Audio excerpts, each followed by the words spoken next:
আসসালামু আলাইকুম। আশা করি সবাই ভালো আছেন। It's me Ashraful Islam Lalon, Ashraful Islam Lalon Italy page এবং ইউটিউব চ্যানেল যে যেখান থেকে দেখছেন সবাইকে আন্তরিক ভালোবাসা ও অভিনন্দন। যারা ফেসবুকে থেকে দেখছেন ফেসবুক পেজটি লাইক ফলো শেয়ার দিয়ে এবং ইউটিউব চ্যানেলটি সাবস্ক্রাইব করে পাশে থাকুন, ধন্যবাদ।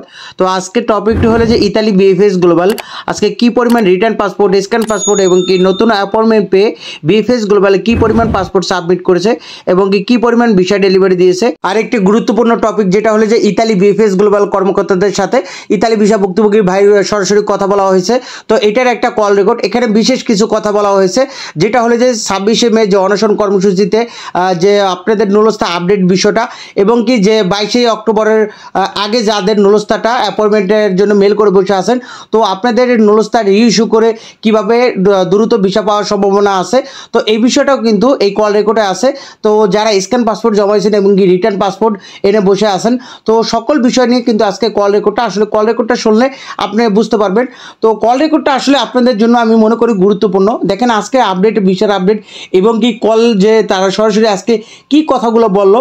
তো বিএফএস গ্লোবাল কর্মকর্তারা যতটুকু আপডেট দিতে পারে ততটুকু আপনাদের মাঝে তুলে ধরি। তো এখানে আসলে প্রতিনিয়ত যে আপডেটগুলো ওইগুলো কিন্তু আপনাদের মাঝে তুলে ধরি। তো এই জন্যই প্রতিনিয়ত এই আপডেটগুলো আপনাদের জন্য গুরুত্বপূর্ণ। এবং আরেকটি আপডেট যেটা হলো যে অ্যাপয়েন্টমেন্ট ভুক্তভোগীরা অ্যাপয়েন্টমেন্টের জন্য মেল করে বসে আছেন দীর্ঘদিন ধরে, কিন্তু অ্যাপয়েন্টমেন্ট পাচ্ছেন না। তো এই বিষয় নিয়ে আসলে কিছুদিন আগেও কিন্তু একটা নোটিশ দিয়েছে যে 22শে অক্টোবরের পরে যাদের নুলস্থা, মানে আপনাদের নুলস্থাটা দেখলেই বুঝবেন যে নিচে একটা ডেট আছে। তো 22শে অক্টোবরের পরে যদি নুলস্থাটা ইস্যু করা হয় তাহলে কিন্তু আপনি ওই ফর্ম পূরণের মাধ্যমে সরাসরি কিন্তু আপনি অ্যাপয়েন্টমেন্ট নিয়ে জমা দিতে পারতেছেন। কিন্তু 22শে অক্টোবরের আগে যারা, তারা কিন্তু আগের নিয়মে অ্যাপয়েন্টমেন্টের জন্য মেল করে আপনার অ্যাপয়েন্টমেন্ট পাবেন। তো আপনাদের এখনও একটা সুযোগ দিয়েছে যেটা বিএফএস গ্লোবাল কর্মকর্তারা এই কল রেকর্ডও কিন্তু এটা ক্লিয়ার করেছে এবং কি অনেকে কিন্তু এই রিইস্যু করে নুলস্থা জমা দিয়ে কিন্তু ভিসা পেয়েছে। তো আপনাদের যদি 22শে অক্টোবরের আগে ধরেন 21শে অক্টোবর বা 20শে অক্টোবরের নুলস্থা ইস্যু করার ডেট যদি লেখা থাকে, তাহলে আপনার করতে হবে কি যে আপনার মাধ্যম বা মালিকের সাথে কন্ট্যাক্ট করে যদি তারা পারে বা আপনাকে যদি নিতে চায়, আমার কথা হলো ক্লিয়ার কাট কথা, যদি আপনার মালিক আপনাকে নিতে চায় অবশ্যই বাধ্য হবে সেই রিইস্যু করে আপনার নুলস্থাটা আবার নতুন একটা ডেট যেটা হলো যে 2024 সালের 22শে অক্টোবরের আগের নুলস্থাগুলো রিইস্যু করার মাধ্যমে এটা নতুন নুলস্থার ডেট আসবে। যেদিন ইস্যু করবে, ধরেন আগামীকাল ইস্যু করবে, তো আগামীকাল ডেটটা থাকবে, কিন্তু মালিকের নাম এবং কি সব মালিকের নাম, কোম্পানির নাম এবং কি আপনার সকল ডকুমেন্ট সব আগের মতোই থাকবে, জাস্ট ডেটটা চেঞ্জ হবে। এটা হলো যে যারা অ্যাপয়েন্টমেন্টের জন্য মেল করে বসে আছেন 22শে অক্টোবরের আগে যাদের নুলস্থা, তো তারাই একমাত্র এই সুযোগটা করতে পারেন। আপনার এই জিনিসটা হলেও যে আপনার মালিকের সাথে কন্ট্যাক্ট করে এবং কি আপনার মাধ্যমের সাথে যদি আপনাকে এই সুযোগটা করে দেয়, তাহলে তো আপনি এভাবে ওই ফর্ম পূরণের মাধ্যমে আপনারা কিন্তু জমা দিতে পারতেছেন। আর 22শে অক্টোবর পরে যারা, তারা তো সোজা মানে তাদের কোনো ঝামেলা নেই, তারা কিন্তু লিগ্যালভাবেই আপনারা অ্যাপয়েন্টমেন্টের জন্য ওই ফর্ম পূরণ করে আপনি কিন্তু অ্যাপয়েন্টমেন্ট পাইতেছেন। তো এটা আসলে এই যে কল রেকর্ডের মধ্যে এই বিষয়টা কিন্তু বলা আছে, তারপরও আমি কিন্তু আপনাদেরকে একটু ক্লিয়ার করে দিলাম। তো এখানে আরেকটি বিষয় হলে দেখেন, ওই দিনকালা আমি আজকে এইটা হেডলাইন দিতে চাইছিলাম কিন্তু দিলাম না। তো ওই দিন যে 26শে মে যে অনশন কর্মসূচি পালন করা হয়েছে সকল ইতালি ভিসা ভুক্তভোগীদের, তো এখানে দেখেন আপনারা, আমি জানি আপনারা দূর দূরান্ত থেকে আসছেন, তো এইটা আমার কাছে ভালো লাগতো যখন আপনারা একটা ভালো একটা সমাধান পাইতেন। তখন আমরা তো জানি যে একটা জিনিস এই সুই ব্যাপারটা দেখেন, এটা অনেক আগে থেকে আপনাদেরকে আমি ক্লিয়ার করছি, তবে যারা গেছে হয়তো তারা অতটা অভ্যস্ত ছিল না। সুই বলছে এটা নতুন একটা শব্দ ভাবছে, এই জন্য তারা অনেক খুশি হয়ে গেছে গা। কিন্তু দেখেন লাউ আর কদু, আপনার জীবনও সবসময় লাউ শুনছেন কিন্তু বাজার গিয়ে দেখেন যে কদু। তো আপনি ভাবতেছেন যে এটা নতুন একটা সবজি, তো এটা বাড়িতে আনছেন, বাড়িতে আনার পর আপনার ওয়াইফ বলতেছে এটা কেনছো কদু, এটা তো লাউই, অ্যান্ড দুজনের মধ্যে ঝামেলা, মানে একই তো জিনিস, লাউ কদু তো একই জিনিস। তো এই যে সুই ব্যাপারটা স্পোর্টাল ইউনিকো ইমিগ্রেশন, এটা তো অনেক আগেই আপনাদেরকে 145 নম্বর আইন জারি করা হয়েছে 11ই অক্টোবর 2024 সালে। তো এই ব্যাপারে কিন্তু আপনারা অনেক আগেই জানেন। তো ওই যে নতুন নোটিশটা এসে একই কথা বলা হয়েছে, এই সুই নিয়ে আপনারা কিন্তু বিভিন্ন রকম তোলপাড় শুরু করে দিয়েছেন, অবশ্যই এখন থামেন। তো এই অনশনের জন্য আপনাদেরকে আমি আহ্বান জানাইছিলাম এবং কি প্রত্যেকটা মানববন্ধনে আমি কিন্তু সরাসরি যুক্ত ছিলাম, তবে সামনে যতটুকু পারছিলাম ততটুকুই। কিন্তু আমার যে ওই যে লোভটা যে ভিতরে ইতালি অ্যাম্বাসির ভিতরে যাইতে হবো বা বিএফএস গ্লোবালে যাইতে হবো বা সরাসরি ওইখানে যাইতে হইব, পিছিয়ে থেকে যতটুকু পারি বা আপনাদের জন্য সর্বোচ্চ চেষ্টা করছি। অনেকে আছে যে আমাকে বলছেন যে ইতালি অ্যাম্বাসির ভিতরে আপনি ঢুকবেন, অবশ্যই ইতালি বিএফএস গ্লোবাল আপনি অবশ্যই ঢুকবেন। দেখেন এখানে আমার যেদিন 25 তারিখ 26 তারিখে এই ভিডিওটা একটু বড় হইতেছে, তারপর আপনাদেরকে উদ্দেশ্যে আমার এটা ক্লিয়ার করা উচিত, যেহেতু 5 জন গেছে এই ব্যাপারে। দেখেন আমি এই যে অনশনের প্রথম থেকে একটা আমাদের পার্সোনাল কিছু গ্রুপ আছে, এই গ্রুপের সর্বদাই কিন্তু আমি বিভিন্ন মতামত দিছি এবং কি ওইখানেও আমি ছিলাম, তো প্রত্যেকটা গ্রুপে। কিন্তু হঠাৎ দেখি আমি যে 25 তারিখের রাত্রে একটা পার্সোনাল গ্রুপ যারা গেছে ভিতরে পার্সোনাল একটা গ্রুপ খুলে, ওই গ্রুপের মধ্যে আমি মঞ্চ নাই।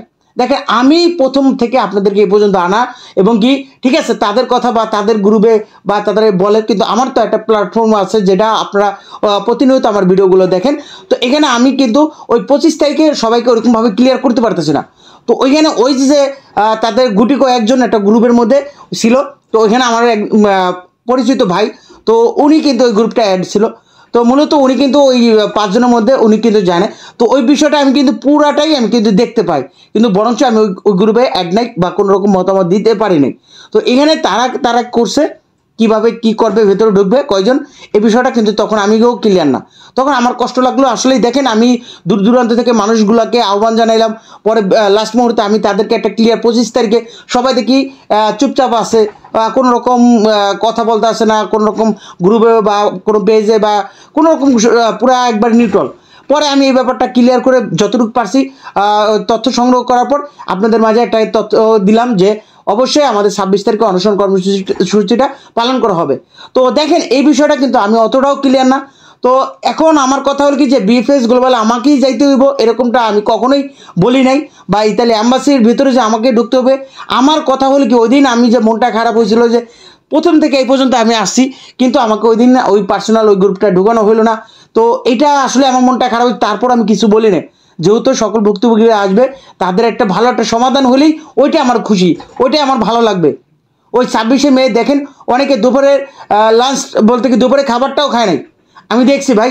এখন আমার পক্ষে তো এই শত শত মানুষের কোনো কিছু করা সম্ভব না, আমি 5 জন নিয়ে গেলাম আরও পাশে মানুষ। তো ভাই এই জন্য আমি আসলে নিজেও অনুতপ্ত, যদি আপনাদের টাকা পয়সা খরচ করে আপনার একটা ভালো একটা সমাধান পান, তখনই আমার মনটাও সত্যি মন থেকে বলতেছি যে মনটা অনেক ভালো লাগে। এই যে আপনাদের অনেকে মুখের দিকে তাকায় আমার নিজের কাছেও কষ্ট লাগে যে এত দূর দূরান্ত থেকে আসে। আমরা তো ঢাকার ভিতর, আমাদের কোনো কষ্ট নাই। অনেকে আছে যে সুদের উপরে টাকা পয়সা নিয়ে প্রায় 15 লাখ 16 লাখ 17 লাখ টাকা দিয়ে রাখছে, তারপর এখন আবারও অনশনের জন্য 3,000 4,000 টাকা খরচ। এটা আসলে ভাই আমার জায়গা থেকে আমি এগুলা অনেক মানে চিন্তা ভাবনা করি। দেখেন আমি বলছিলাম যে 3,000 টাকা যদি খরচ হয় তাহলে 300 মানুষ হলে প্রায় 9 লাখ টাকা খরচ। তো এই বিষয় নিয়ে আপনাদের এই ব্যাপারটা নিয়ে অনেক ভাবি, নিজেকে প্রশ্ন করি আসলে এই মানুষগুলো এত কষ্ট করতেছে যদি একটা সমাধান না পায়। তো তারপরও ভাই আমি কিছু বলি নাই, যে তারপরে যদি তারা যাইতে চায় ভিতরে যাওয়ার জন্য অনেক আগ্রহ তাদের, যাক আমি কোনো কথা বলি না যে তারা যাক, সমস্যা নেই, আমি ভুক্তভোগীদের সাথেই থাকি। দেখেন ওইখানে কিন্তু আমাকে অনেকে বলছেন যে ভাই আপনার যাইতে হইব, আপনার যাইতে হইব। আমি কই দেখেন ভাই তারা যাইতে চায় এতটা আগ্রহ বা তারা এতটাই, তারপরও আমি বলছিলাম দেখেন পরিচিত মুখ 3 জন যাবে, বাকি যারা থাকবে ওইখান থেকে ভুক্তভোগীরা, সকল ভুক্তভোগীরা যাকে চয়েস করবে সেই যাবে। এখানে কোনো রাজনৈতিক কোনো বিষয় না, এখানে ভুক্তভোগী। আর ওইখানে যে ইতালি অ্যাম্বাসিতে বা বিএফএস গ্লোবালে এত বেশি কিছু জানা লাগবে ওরকম কিছু জানার দরকার নাই ভাই।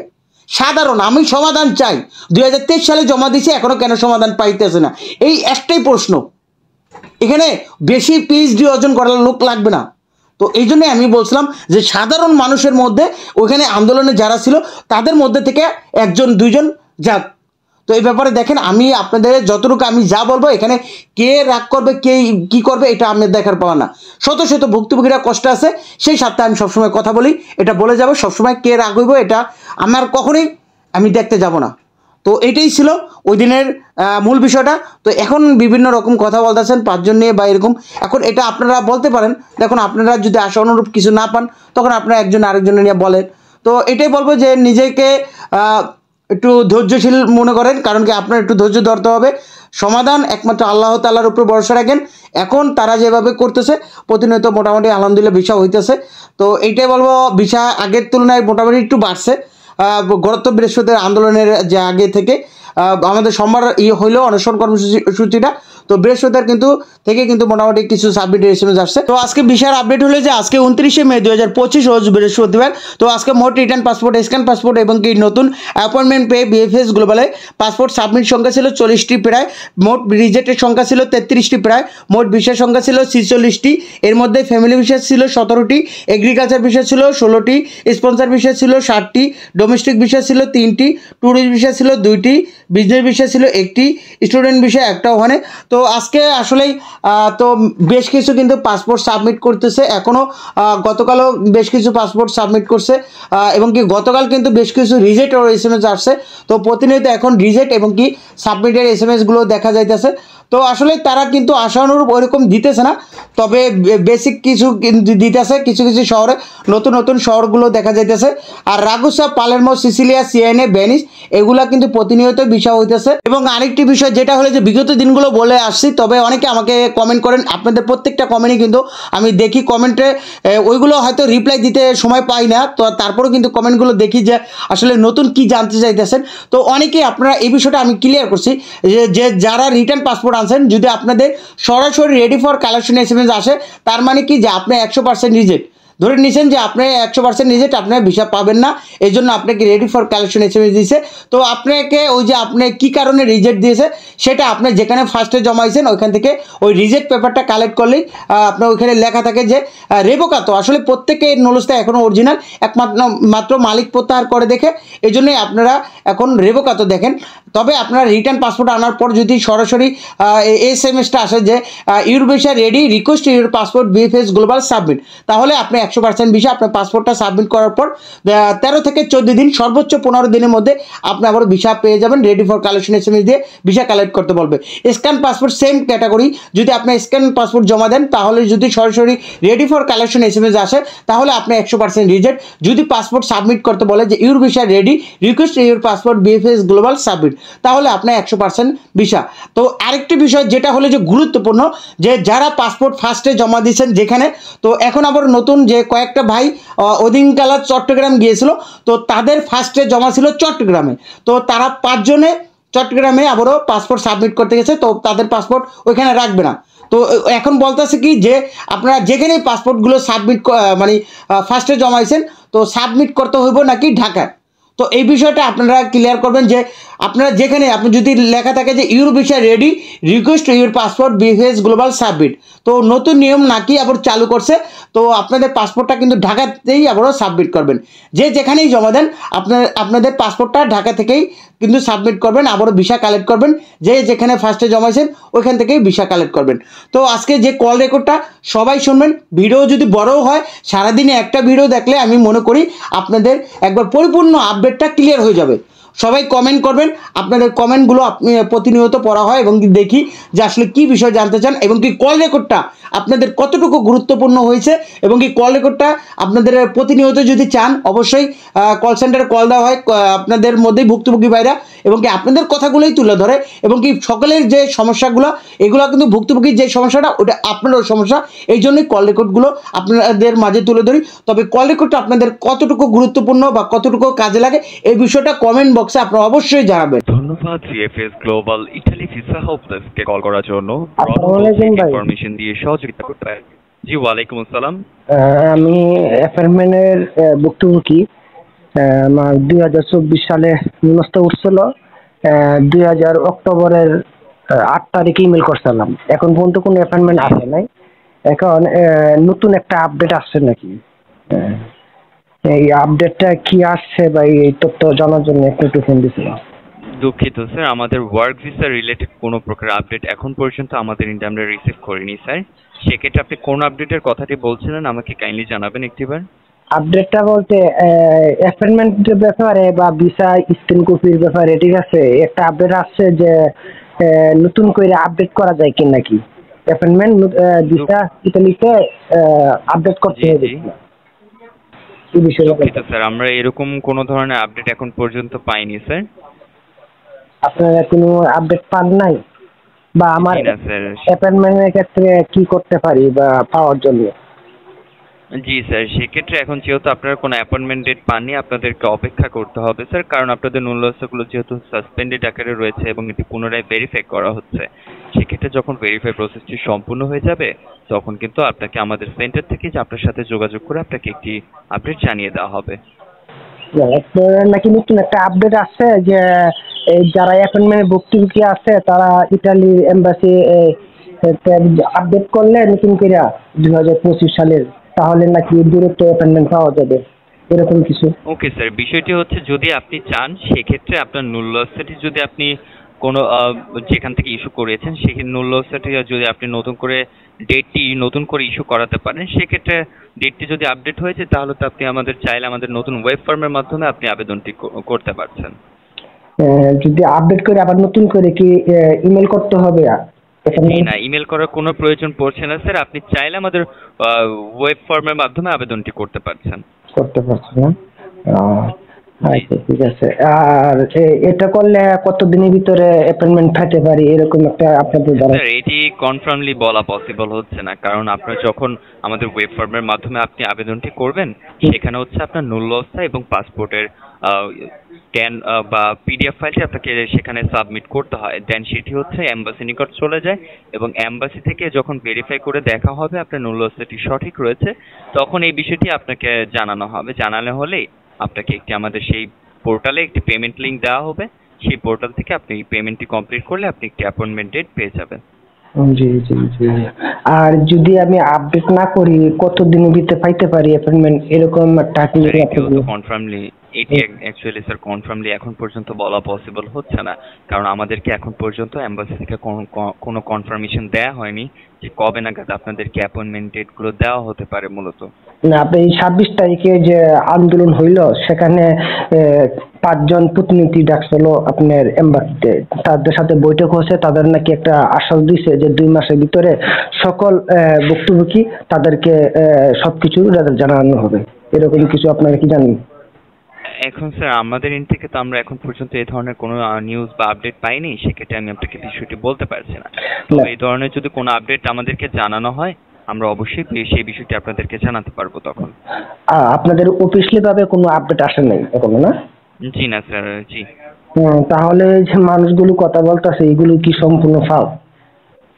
এখন স্যার এটি তো বিষয়টা আমি বলতে পারছি না, কারণ আমাদের এন্ডে তো আমরা এখন পর্যন্ত আপডেট পাইনি, সেক্ষেত্রে কবে নাগাদ আপডেটটি আসতে পারে বা এই সংক্রান্তিত যখন ইনফরমেশনগুলো আমাদেরকে জানানো হবে তখন আমরা এই বিষয়ে আপনাদেরকে বিষয়গুলো জানাতে পারছি মূলত।